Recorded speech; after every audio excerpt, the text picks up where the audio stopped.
निफाड तालुक्यातील विंचूर परिसरात नाशिक ग्रामीण पोलीस व विशेष पोलीस महानिरीक्षक नाशिक परिक्षेत्र यांच्या पथकाने संयुक्त कारवाई करत 701 ग्राम MD म्हणजेच मेफेड्रॉन अंमली पदार्थ जप्त केला आहे। या प्रकरणात याकूब खालिद मोमीन राहणार विंचूर आणि संदेश अंबादास फापाळे वय 35 राहणार मरळगोई तालुका निफाड 2 संशयित आरोपींना अटक करण्यात आली आहे। गोपनीय माहितीच्या आधारे लासलगाव पोलीस ठाणे हद्दीत सापळा रचण्यात आला।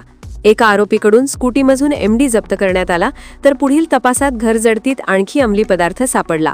या कारवाईत सुमारे 50 लाख रुपयांचा मुद्देमाल जप्त करण्यात आला असून आरोपींविरोधात NDPS कायद्यानुसार गुन्हा दाखल करण्यात आला आहे।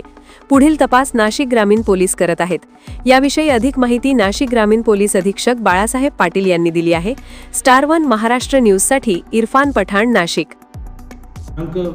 20 जानेवारी रोजी लासलगाव पोलीस स्टेशन हद्दीतील विंचूर या ठिकाणी एक व्यक्ती हा NDPS अंतर्गत येणारा पदार्थ विक्रीसाठी येणार आहे या संदर्भातली माहिती माननीय विशेष पोलीस महानिरीक्षक यांना व आम्हाला प्राप्त झाल्यानंतर एक संयुक्त पथक बनवून त्या ठिकाणी व्हेरिफिकेशनसाठी पाठवण्यात आलं।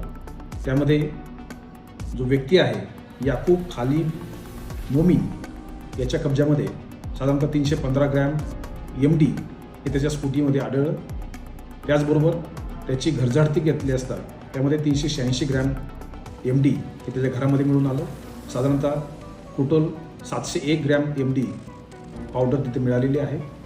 वरिष्ठ अधिकारी ही घटनास्थळी जाऊन त्या संदर्भातील पूर्ण कारवाई करण्यात आलेली आहे। याच्यामध्ये साधारणतः 50 लाख रुपये किमतीचा हा MD पदार्थ हा त्याच्या कब्जामधून मिळून आलेला आहे। पुढील कारवाई लासलगावचे प्रभारी अधिकारी करत आहेत।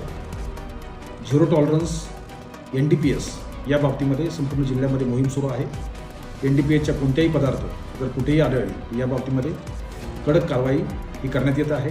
वेगवेगळी पथकं निर्माण करण्यात येत आहेत आणि याचाच एक कडी म्हणून ही कारवाई आहे। या कारवाईमुळे निश्चितपणे NDPSचा झिरो टॉलरन्स या मोहिमेला यश मिळेल, बळ मिळेल।